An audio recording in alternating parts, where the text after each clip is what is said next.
taken care, but it's a matter of the reason of including this chapter perhaps is to make students a little more conscious on this.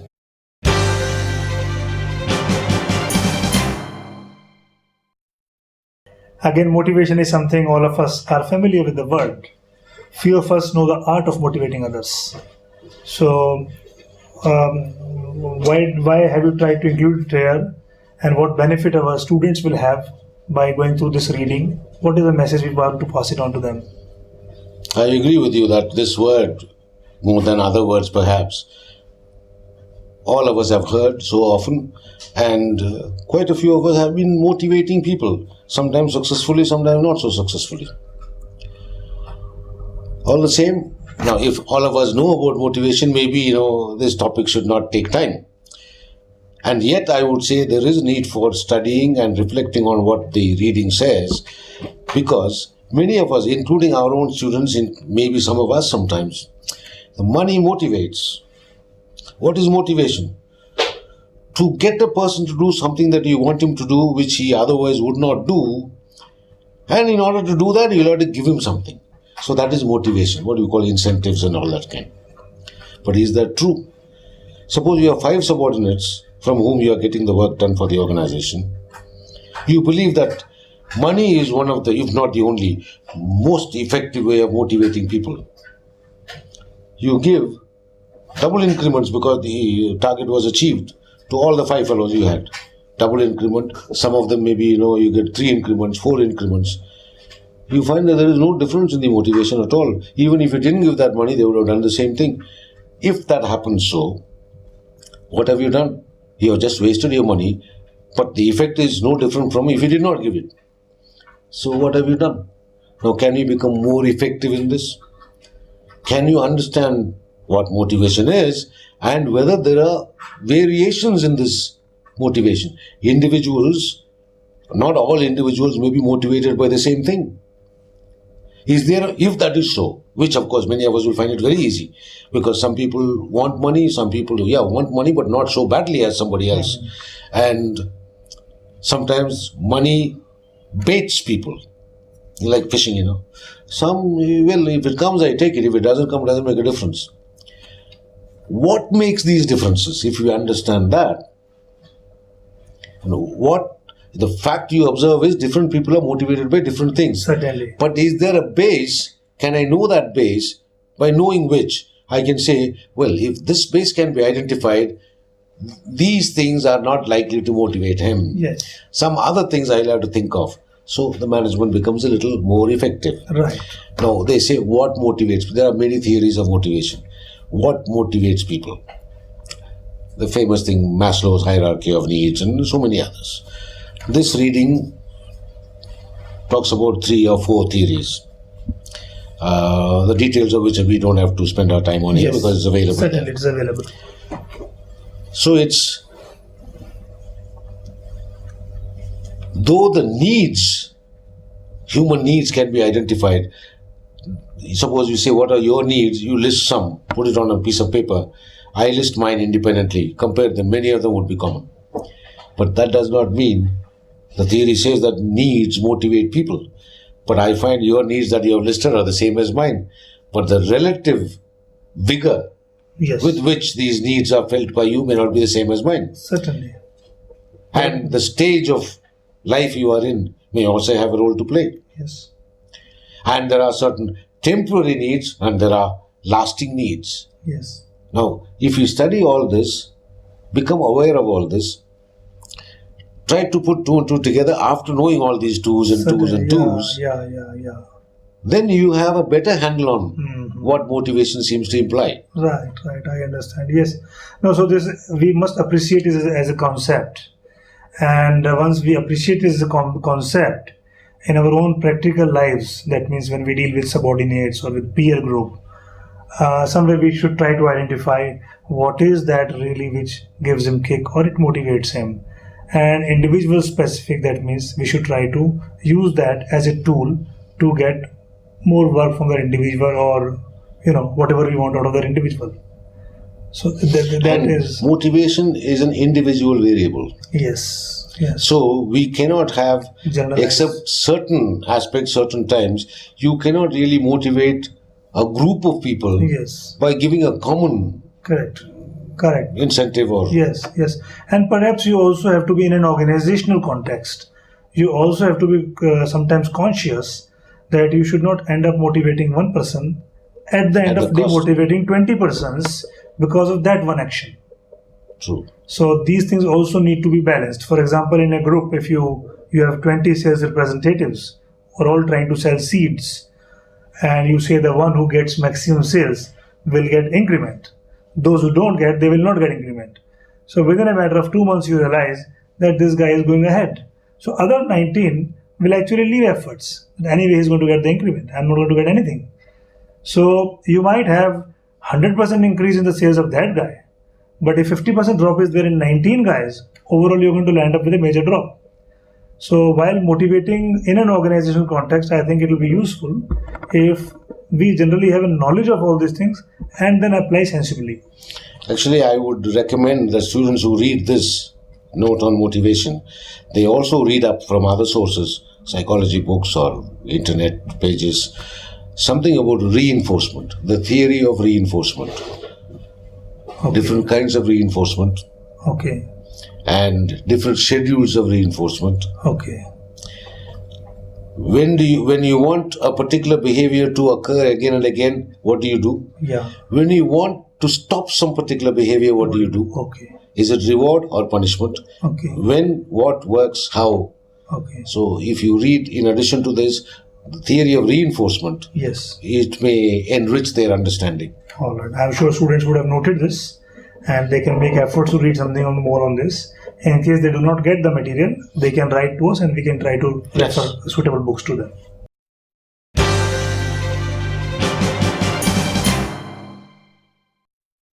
Doctor, we are on to the new chapter again. This is perception and its significance. And like many other chapters, the question is almost on the same format, that we all understand the meaning of perception. But what do we want to signify here? What is the special message that our students must have out of the significance of perception? Yes, this is actually the general difficulty that people like me face. See, if you want to go and teach people some subject, any subject, marketing or statistics, people haven't heard of until that particular stage in their education. What is chi-square? They don't know. What's a t-test? So you go and tell them, you know it, they don't know. So they listen to you and say, yeah, I have learned something new. In the subject that I teach, I go and say, today I'm going to teach you motivation. Ha! Motivation. Who doesn't know it? Yes. Today I say, we are going to discuss, try to understand perception and its significance. What is so great? Because everybody knows, has heard about these words, and we have been using that in your day-to-day life. So they don't see anything, they don't look forward to learning anything new. Therefore, the readiness, the motivation to pay Yes. attention is not there. Right. So it is, I mean, that is one of the initial difficulties we'll have to overcome Yes. in order to get into what it has to offer. Right. So, like in any subject, there are technical terms, what you call jargon. Jargon, we use it in the negative sense usually, but a jargon is not bad by itself. It's a technical term. Yeah. It has specific meaning. Correct. Here also, we say, oh, that is your perception, we say. Now, what is perception? Is it the same as assumptions? Is there a difference between the two? So these are the things that are addressed there. Okay. Like, and what is the utility, its significance we can think of. What is significance of understanding and significance of one's perception itself. These are Yes. two sides Right. of, two aspects of it. Certainly. See, when you compare an assumption and a perception, I would differentiate it.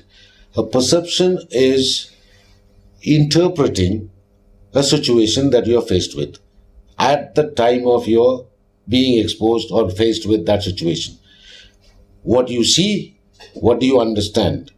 What you see is physical seeing is just some images going in, but you give meaning to it, Yes. interpret it, Yeah. understand it. Yes. Now, that is perception. Right. But I give you this object and say, what is this? Now you perceive it in one way. Now it has certain structure, certain shape, certain weight, certain other properties of this. All that you have seen. But you call it spectacles. Yes. And you know the functionality of that also in the same. That's right. What is it used for? Something that looks like this but which is not. You may perceive it either this Yes. or something else. Right. So perception is giving meaning to something that you observed. Correct. The stimuli that you took in, you are giving meaning to it. But when you give meaning to it, when you interpret a situation, you know that when I see it, I may not interpret the same way except these obvious things like spectacles. When I see something, I see this man, I see him as an intelligent person. You think there's a dangerous stranger. Somebody else says a potential terrorist. But the person is the same. Yes. Three people perceive the same situation, same object differently. Yes. Now, where does that come from? Not from that object. It is coming from the psychographs that you have here. Yes. Yes. Now, what are those? They are the assumptions. These assumptions influence the perception. Okay. So the assumptions are prior to perception. Okay. And how did these assumptions get into your head? Maybe from past perceptions. Yes. Yes. Yes. And taking it from other people's perceptions. That is right. Yes.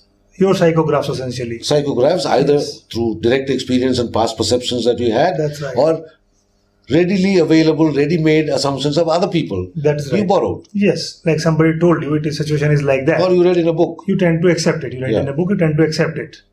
Now, again, coming to the same question, what is its relevance? What do we want to learn out of this understanding here?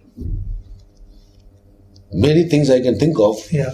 Now, immediately, I can suppose you are a manager. I am your subordinate. Once in a year, twice in a year, more times in a year, you appraise my performance. How are you going to, on the basis of what you have observed, you are going to give a report about me? My future in the company depends on my future, not only in this company. If I leave the company, I go somewhere else, that also may be affected by this positively or negatively. Yes. Now, how do you assess my performance? You have observed certain things I did. Yes. But your observation is useless until you perceive it. Yeah. You interpret it. You give meaning to what you observed. Yes. And that is influenced by certain assumptions that you have been having. And these assumptions may be just certain beliefs. Yes. But you have, as an individual being, you also have certain values, certain beliefs, Yeah. in defense of which you are ready to even give your life. Yes. Certain strong values. All these are part of you.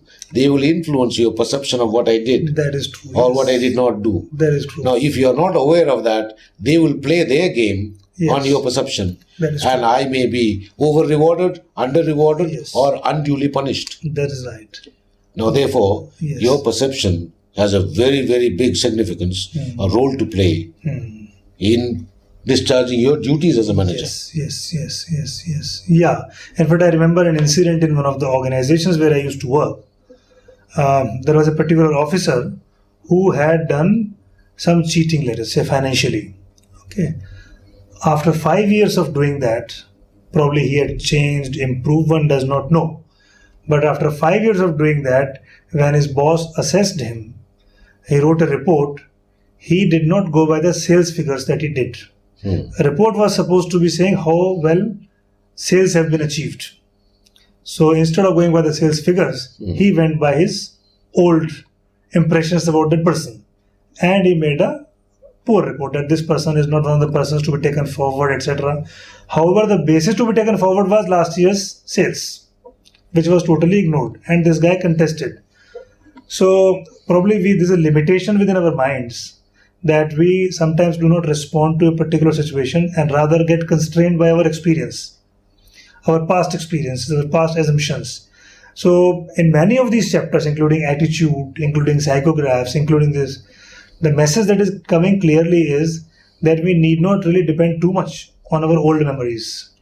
And each time, whenever there is a conflict or whenever somebody challenges that one is not correct, one should try to look at the situation afresh or try to find out, newer information, more information, and based on which decision should be taken rather than what you suddenly perceive. There are certain habitual ways of perceiving Yes. that we have developed in the course of our development, our life. So we should guard If you against become that. aware of them, Uh, you can make certain corrections so that your perception is a little better. Yeah, okay. So we have to guard against Yes. this natural instinct of generally relying on the way one would normally react and be only conscious that, are you sure that you are doing it correctly? And more so, you can be more conscious when somebody challenges you. Otherwise, In how this would you? context, you may have seen the film The Eye of the Beholder. No, I have not seen. You have seen it. Have I seen Because if you did IGB, Okay. you would have seen it All in right. session number 4 or 5. it? Okay, I'm not able to recall somehow. All right. It's about an artist, Okay. a painter, Hmm. who goes to a restaurant Okay. and he is looking for a model. There was a beautiful lady who comes. He leaves his girlfriend behind and goes and meets the other lady. Then he says, "You come tomorrow to my studio at 9 o'clock." Old lady. A young lady, Okay. pretty looking lady. Okay. Then what happens in the artist's room? And a cleaning woman downstairs goes up after hearing some noises there and comes back shouting, "Murder, murder." In that film, if you don't recall? I don't recall. Oh, Maybe I was absent that day or something. acha. Yeah. But people would have talked about it actually. I see. But anyway, so there, it's a very good film. Okay. Actually, I would recommend it to you. All right. You should buy it. Okay. Of course, nowadays they give a lot of advertisements in that. There's a film called The Eye of the Beholder. All right. It's available in Bombay. Okay. I can give you the address. Yes, I'll take it. How is a very good illustration of, depending upon how you use it, because being a film, many people will perceive it differently. Right. So the facilitator, the teacher, can yes, actually moderate the way it is shown Yes. and speak about certain ways of doing things, will illustrate how the one and the same film, one and the same character, it looks the same from any angle. Yeah. It's the same object, same scene. 10 people see probably 10 different ways. Yeah. And then after that, the film proceeds to the end. When you see the end, almost every one of us realize that I had misperceived it in the beginning. Yes. This is what happened, but that's what I thought happened. Correct. That's right. I understand. So we are somewhat clear about perception, and this knowledge should somewhere help us in percepting something, not for the sake of percepting that you see something for the first time and believe it, but wherever required, wherever need is felt, a double check is performed to ensure that the right perception goes into your mind.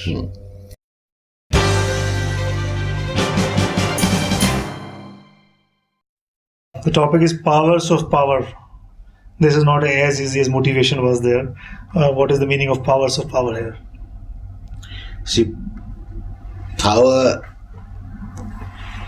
also has not just one meaning. People have different understanding of that word. So here we are taking one meaning of that. Power is not the same as authority. Power is the ability to influence somebody's thoughts, feelings, behavior. Okay. To the extent you are able to influence somebody else's thoughts, feelings, and or behavior, you have used power. Yes. If you take in that meaning, you can say whether you have authority or not. Authority is the formal position-dependent power given by somebody to you. One kind of power. Yes, one kind of power. Right. So the power is much broader. There are different, and anybody can have any amount of power Right. developed, Yes. irrespective of whether you have a position-dependent power called authority or not. Yes. Right. Your child is probably very powerful, has a lot of power over you. That's right. What authority does he have? Yes. doesn't. That's right. A peon in an organization may exercise a lot of power. Yes. That patawala in the government office Has a lot of. has hell of a lot of power. He has the ability to influence what happens. Yes. So, to understand this, and why is it important to know this or the difference? Because once you understand the difference and you start believing in it, you can develop, increase your power over the situations, over the people. Right. You can start, what are the ways of developing? And this reading gives certain ways. What are the sources of power? Okay. 7, 8 sources have been identified. Okay. One is the knowledge. The other one is the position, that is the authority comes Yes. from there. Then certain expertise that you have, Right. special knowledge, Right. and things like even your biological age in a certain circumstance may Yes. make you more powerful than Right. not necessarily physical Correct. power, psychological power, Yes. influencing other people's behavior. Even physical power can influence other Yes, behaviors. because It's a it power. can. But I'm saying that it is not just limited to physical power. When I say age, yeah, younger people are more strong. They are Right. more powerful in that sense. But I'm talking about an old man who can hardly take 2 steps steadily. Because of that age, he influences somebody else's behavior who physically is much stronger than him. Yes. And he can influence the others, the stronger people, in his favor. Yes. Yes. Yes. So there is not physical strength alone. Right. So it's not, though it is included, it is not just physical power I'm talking about. Okay. Okay. In fact, this reminds me another important example which I learned somewhere, that in our own organizations, as you rightly said, it is not based on authority alone. It could be other powers. So many a times it has been seen that somebody at a very junior level, just because he's very creative, or just because he's very sincere in his work, or just because he understands the need of his superiors, sometimes becomes much more powerful than many of his superiors. Yes. And there are common instances when chairman of an organization or MD of an organization starts calling a sales officer when he wants a particular information and not the general manager. And therefore, all of us who work in an organization should be conscious that we keep on increasing our influence of power based on our own behavior. And as we keep on proving and reproving ourselves, this thought gets reinforced among other peer group or seniors or juniors that this gentleman is powerful. And ultimately, we will derive a lot of satisfaction if we are able to get the things the way we want it to be. So therefore, whatever level we are at, if we continuously, try to work sincerely towards the organizational goals and in a creative manner, our influence will go far more than whatever position dictates. Your alternatives of becoming more effective Yes. increase when you understand that power is not limited to the Yes. authority you have been given. Right, right. So leadership also doesn't come by the authority; it comes by your attitudes. Something like that. Fine. So that say from my perspective, I am trying to take every word of this course or every word of this discussion from the perspective that how our students can gain this knowledge and make a practical use in their context. So there's a big lesson in it that irrespective of our situations, we can make ourselves more powerful in our contexts. The message is power is not the same as authority. Yes. Authority happens to be one kind of power. Yes. There are many other kinds which you and I, if we are interested, after understanding it, we can find ways of acquiring more and more power, and we become more powerful Yes. in terms of influencing others Right. to do things that we want them We want to them do. to do. Yes. For example, I remember in my earlier organization when computers were very, very newly introduced some 15 years back, there was one person who could settle any problem with computers. So all over the organization, although he was a junior guy, everybody would keep on calling him that you come and my software is not working, or this is the problem, printer is not working, and this guy will happily go, and he became one of the most popular guys in the organization. So for himself, he will never face any hurdle. This is, it's by being altruistic, meeting the needs of others. Yes. You actually have very smoothly Yeah. built your power base. Yes. Right.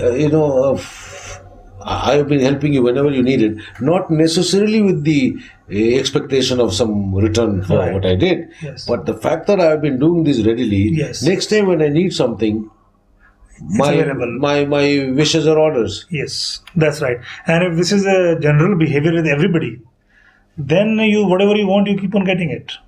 So suddenly, just by your own behavior, one becomes more powerful.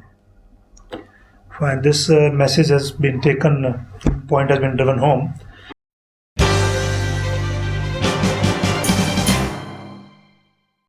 Dear friends, we come to the end of this course on IGB.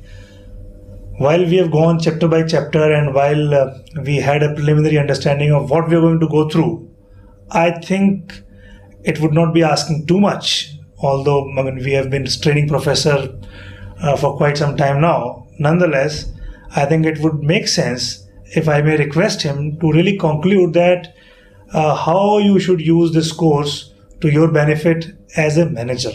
So if you can say some words to our future managers here who would be observing this video as to how gainfully this course can be utilized by them for their long-term benefit. Well, let me see whether I can say as a summary something something that may really be useful to you. You are a judge. See, you just pay attention to two statements I'll make. As we think, so we act. And our actions have consequences. And it is the consequences that determine whether we have been effective or not effective. Is that link that I mentioned just now, does that make sense? If that makes sense, you repeat that in your mind several times. We behave, we act as we think. Our thoughts influence our behavior. Our thoughts, when I say our thoughts, it includes your thoughts, beliefs, values, the psychographs in general that I mentioned in the first chapter.